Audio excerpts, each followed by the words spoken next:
All right. So we are going to get back into this lesson. And I went back and did two, recorded two. And so I'm going to get into three tonight. So again, we're building off of the Matthew 16, 18, and 19. And so then I say also unto thee, thou art Peter, and upon this rock I will build my church, and the gates of hell shall not prevail against it. And I will give unto thee the keys of the kingdom of heaven, and whatsoever you shall bind on earth shall be bound in heaven, and whatsoever you loose on earth shall be loose in heaven. So this series is about discovering the blueprint or the building of the church. Okay. Tonight I want to talk about the power of the testimony. In Acts 3 and 7, it says, Then Peter said, Silver and gold have I none, but such as I have give I thee. In the name of Jesus Christ of Nazareth, rise and walk. In Acts 4 and 13, says, Now, when they saw the boldness of Peter and John and perceived that they were unlearned and ignorant men, they marveled, and they took knowledge of them that they had been with Jesus. Notice the events that happens in this story. So we're going to go through one, and I'm going to go ahead and do 1 through 13 in Acts 3, Acts 3. And I'm going to do 1 through 13. One day, Peter and John, I'll give you guys a minute. Sorry. I know. I get jumpy. I'm sorry. I know what I'm getting ready to do. Sorry that you don't. The phone's quick, isn't it? Acts 3. So one day, Peter and John were going up to the temple at the time of prayer at 3 in the afternoon. Now, a man who was lame from birth was being carried to the temple gate called Beautiful, where he was put every day to beg from those going to the temple court. When he saw Peter and John about to enter, he asked them for money. Peter looked straight at him, as did John. Then Peter said, Look at us. So the man gave them his attention, expecting to get something from them.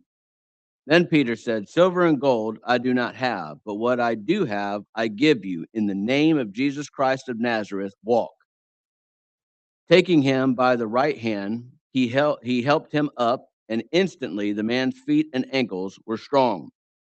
He jumped to his feet and began to walk. Then he went with them into the temple court, walking and jumping and praising God. When all the people saw him walking and praising God, they recognized him as the same man who used to sit and beg at the temple gate called Beautiful. And they were filled with wonder and amazement at what had happened to him. While the man held on to Peter and John, all the people were astonished and came running to them in the place called Solomon's. When Peter saw this, he said to them, Fellow Israelites, why does this surprise you? Why do you stare at us as if by our own power, our godliness, we had made this man walk? The God of Abraham, Isaac, and Jacob, the God of our fathers, has glorified his servant Jesus. You handed him over to be killed, and you disowned him before Pilate, though he had decided to let him go. Now,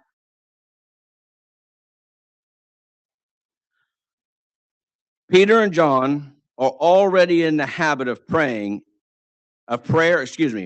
and John are already in the habit of prayer and unity, setting the stage for everything that follows past 1. The layman expected to receive help with his physical needs before he even thinks about his spiritual needs. Right now, to him, the most important thing is he can't walk. He hasn't been able to walk. And so his life has turned into a life of being a beggar. That's the only way that he can make any kind of money to be able to feed himself. So when these guys stop, he doesn't expect anything less. And I'm going to kind of fill in a little bit here and say that all the people, and this includes the religious people, were all doing the same thing, just taking care of the physical. These guys knew that what was deeper was that the spiritual needed to be taken care of. Peter and John are willing to give what they have in 6. God's miraculous work in one man's life affects all the people. That's the thing about our testimony. That's the thing about miracles. That's the thing about the signs, that it can only be God. It's not just to affect you, it's not just to heal you, but it's so that all the people can see. That's why my prayer over Sister Stoops is not just for her healing, but the length of time she's been going through this, and all the specialists that have looked at her, have seen her and read her reports. My prayer is not just that she be healed, but the trickle effect that would happen to all these people that would know that only God could have done what just took place. See, they took it as far as they could, but then all of a sudden there, and how many times have we heard there's no tumor or there's no lesion or there's no cancer, but yet all the reports said there were. And I've heard of people that were going in. I remember an evangelist talking about his daughter where they had prayed about her and there was a tumor and they went in and he said he just felt like the Holy Spirit said, tell him to check her one more time. And they were like, "Sir, well, there's no why would we do a scan? We already know what we're doing. We know where we're going. We've got her marked." He said, "I'm telling you, I just want you to check her one more time." And they did, and there was nothing there. That's the power of God. Nothing else could have explained what happened there. It's the same that happened in this situation. All the people have seen him there forever, maybe his whole life. Something had to have happened in this moment. Peter used this opportunity to share a testimony. Notice that Paul also shared his testimony of conversion 6 times in Acts, and each time he does it a little different way to relate to his audience. If you've ever I can't get this mic in the right place. Anyway, if you've ever been around me or went with me to when I've shared my testimony, the reason that I really don't have it wrote down is a couple of reasons. Number one, I know my testimony because, well, I was there. And the other side of it is it gives me that freedom to watch the people, to let God work through me to kind of say, maybe this is where you need to stay more than over here. Or maybe remember this part, bring this part up this time. And that's kind of the same thing that we see throughout his minute or his sharing throughout the book of Acts is as you read it, it's a little different each time. It's not contrary, it's just he's doing it per his audience. See, a lot of us got a long story, but doesn't mean that every time people need to hear the whole story. Sometimes we just need to testify to that person about something that relates to them in that moment, right? The Bible lets us know that this man had been crippled for excuse me, for more than 40 years, but Jesus didn't do anything for the crippled man until his disciples reached out to him. That's in Acts 4 and 22. This encounter, coupled with prayer, brings more boldness to witness. If you look at Acts 4 and 31, how do you learn to pray? Well, you start praying. I might not have wrote all these down. Excuse me. I was in a hurry today. Sorry. How do you learn to pray? You start praying. How do you learn to witness? You start witnessing. Otherwise, if you never start, you're never going to figure it out. Praying sometimes when we do it to us may sound bad, may sound dumb. We may not have the exact words. We may be whatever it may be. But the more that you do it, the more you'll get comfortable with it, the more that you'll understand. Okay? Did I mess something up? Oh, okay. All right. No, you're fine. I just saw your face. Want to make sure I didn't mess something up. Anyway, a personal that's ADHD. I see everything. I apologize. A personal testimony is still the most persuasive means of communication. It's unique. There are no others just like it. It is personal and easy to understand. I am the author on it, so it's difficult to argue with it. I'm the one that went through it. So when I share my testimony, you don't need to argue with me. I lived it. So my testimony is personal to me because I'm the one that went through my story. People love a personal story and they'll remember it. That's another reason that our testimony is so important. Look, we can talk about figures throughout the Word of Genesis and Leviticus and Numbers and Matthew and Mark and Luke, and that's great, but that's umpteen thousand years ago.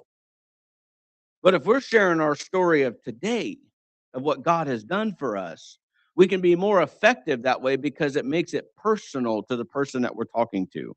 People can relate to it. So it builds a relation bridge between you two. In a postmodern world, it is the most effective witness that we have. So there's four parts to a testimony. What my life was like before I met Jesus needs to be the least amount of time that you spend. What common circumstances would an unbeliever identify with? What were your attitudes, or excuse me, where was your attitude during that time? What was going on? What affected you? What was most important to you to share? What substitutes did you put in place of God? Was it sports or fitness or marriage or sex or money or drugs or alcohol or entertainment or whatever it was? Get to the sometimes it just needs to get to the point when we talk about our past. Not all the time do we need to talk about how to build the watch. Sometimes you just need to tell what time it is. How the second part is how I realized I needed Jesus. Well, this is more time that we should spend on this part. How did I come to that understanding? What significant steps led up to my conversion? What needs, hurts, or problems made you dissatisfied with the way you were and where life was at the time, living without God? How did God get your attention? What happened in that moment? You know, when I'm able to share with people that I was a 17-year atheist and I was an alcoholic and I was running down the wrong road and I was doing this and I was doing that, and then to share with somebody that I'm driving down the road, you know, on a Thursday afternoon in the middle of the day, and I decided I want to do a soup kitchen, right? People are like, "That's interesting." Then you start going into the story, and then I met the preacher, and then I started doing this, and I started doing that, and he directed and helped me lead me to God, and God changed my life. And now, because of that, I went from a 17-year atheist to, thank you, Mr. Brian, for pointing this out, to a 17-year minister as of right now. So I have been preaching now as long as I was an atheist. And Brian stopped me on the way out the door last Sunday and brought that to my attention. So thank you for that. So I got to leave here crying. That's fine, whatever. They're all like, "That's true, that's right." Anyway,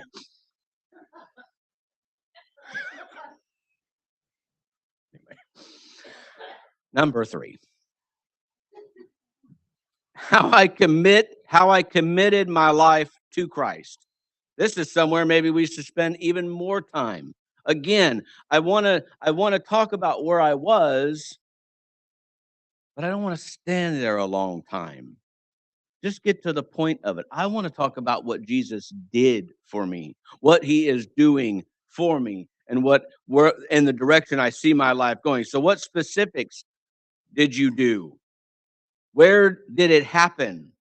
What did you say in your prayer time? Be more specific.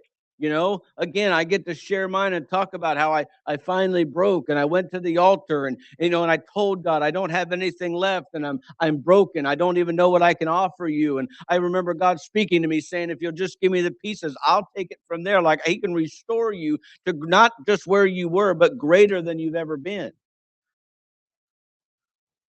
And fourth, it's the difference Christ has made in my life. And here's where we should spend the most time. The difference Christ has made in my life. What benefits have you experienced or felt? What problems have been resolved? Give examples of it. How has Jesus helped you change for the better? How has Jesus helped you in your relationship? If you became a Christian as an adult, use the 4 basic steps to compose your testimony. If you became a Christian early in age, but you walked away, you can still use these principles. I mean, again, I can share in many different ways. I was raised in the church, and then I walked away because of hurt and because of whatever, and my life went crazy for a while, and then God turned me back around, and here I am now. And you can speak to the backslider because there's a lot of people that are living in a backslidden condition that feel like they can't walk back through the church because they've let God down, because they failed. And we should be telling them, look, you can fall down 6 times, but if you get up the 7th, you're victorious. The failure for you is gonna be staying in the 6th fall. That's where the failure is gonna be, but there's still air in your lungs and you get number 7, get in there. Get after it. It's okay. You became a Christian early in life and never strayed. You can still use these 4 steps and share that with somebody. Because what a powerful testimony that would be for somebody to know that there are people out there that have been doing it their whole life. Could you imagine? I had one person so far in my life that I can say told me that they wish they had my testimony, and I know I've shared this, I know, but wish they had my testimony. And I said, "How come?" And they said, "Because I've never done anything. I've been in church my whole life. I've lived for God my entire life. I've never smoked, drank, I've never womanized, I've never done anything." And I'm like, "What? I didn't even know that was a thing." I mean, we joke about people, kids, doing their teen years because they want to, their early 20s because they want to. But here's a guy standing in front of me that's never, ever done it. And I said, "If I could be honest with you, sir, I wouldn't mind having your testimony because there's a lot of people that got this one.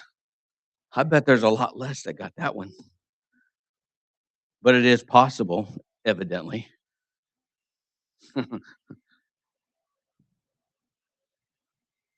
How can I prepare for that? Pray and ask God to give you the right words. Keep it short and to the point. Avoid excessive and unnecessary details. Refer to the experience most people have in common. Don't imply that all of your problems ended in conversion. That's another thing we have to be careful with. Don't try telling people, well, once you become a Christian, everything's just great. Blah, blah, blah. Don't do that. 'Cause as soon as everything wrecks, we're never going to see him again, right? Look, we're going to have trials. You're going to have tribulations. You're going to have valleys. You're going to have dry spells. You're going to have this. They're going to happen. But I'm telling you, it's worth it. Just hang on because there's also going to be mountaintops and there's going to be fruitfulness and there's going to be a plentiful of rain. So it's okay. Spend the most time on the difference Christ has made in your life. Emphasize why you received Christ and the benefit of doing it. Mention the benefit of being certain of your destination when you die. Don't exaggerate or brag about your pre-conversion sins, but at least be willing to share them and be bold. And I hope that you can be bold in your walk enough with God to say, the reason that I'm so excited about my walk is that I know beyond a shadow of a doubt when I die, heaven's going to be my home. And if you can't answer it that way, then evaluate why. Start asking God, where is my doubt and why? What do I need to fix? What is separating? What makes me want to say, I think so? Because I don't think eternity is something we want to say, I think so. I think it's something we better be very bold about to say, yeah, heaven's going to be my home. And it's not being arrogant or anything. It's just, listen, I'm doing this the best that I possibly can. And I believe that heaven's going to be my home.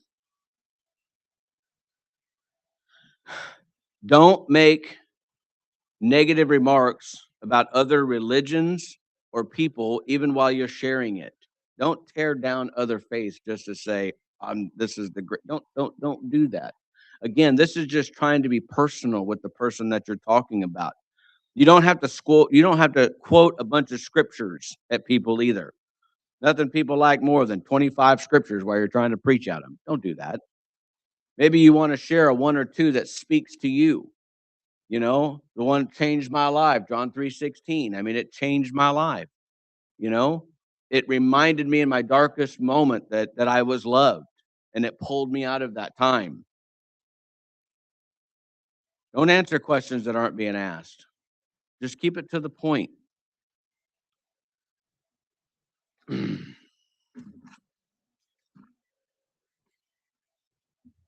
Speak casually, be informative, be matter of fact tone. Don't be dramatic. Don't share mystical experiences. And don't talk down to people and don't get all preachy. Just keep it personal. Testimony is going to change lives. Your testimony will change lives. Use humor. It's a great way to connect. Unless you're not humorous, then don't do that. Remember that you have more than one testimony built up in this life that you've lived. You've got experiences that you can share. God allows us to have many experiences in our lives so we can relate to others in similar situations who need the Lord. Different solutions will require different parts of your testimony. Again, it doesn't mean that it all needs to be shared all the time. Realize you can tell realize that you can tell about how others and their lives have been changed as well. The Bible doesn't tell us to share our faith, but to share our hope.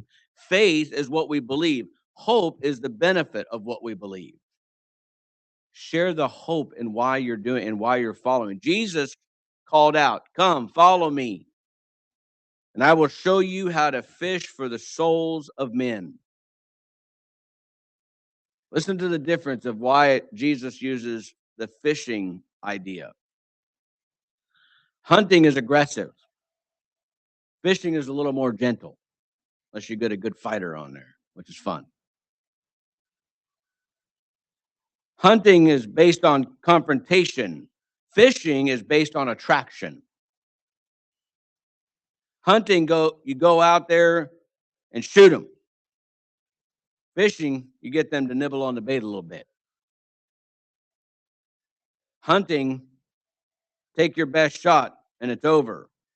Fishing requires give and take to reel it in. Hunting scares animals away if you miss.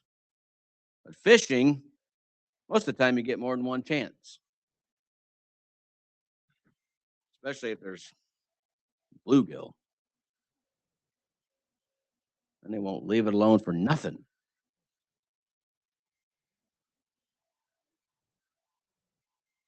The animal has no choice. Must be skilled shot.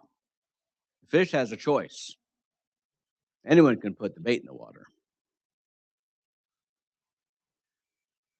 Identify your fishing pond.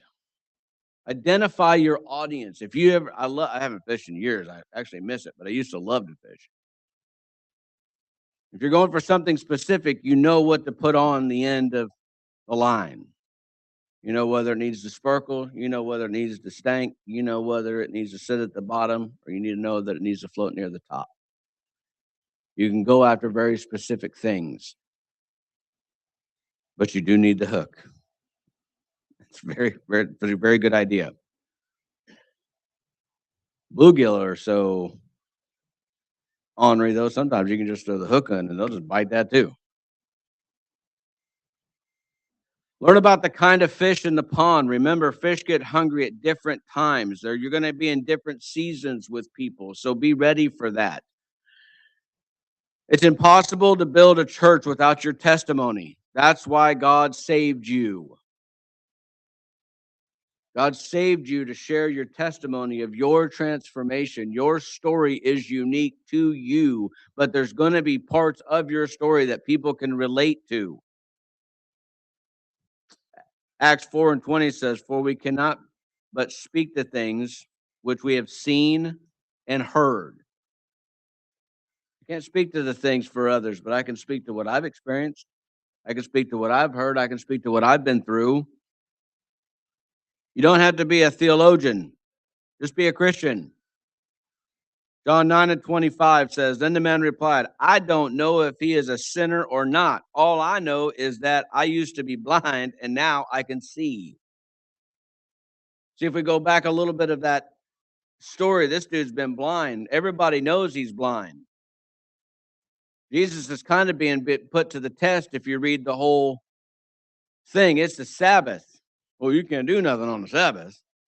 Jesus don't care about religious tradition. What he saw was a blind man that needed a touch. So he spits on the ground, makes some mud, and rubs it on his eyes. You better be Jesus. You go doing that out there, you might get in trouble. You better know it's Jesus before you go spitting in the dirt and rubbing dirt on somebody's face. Okay?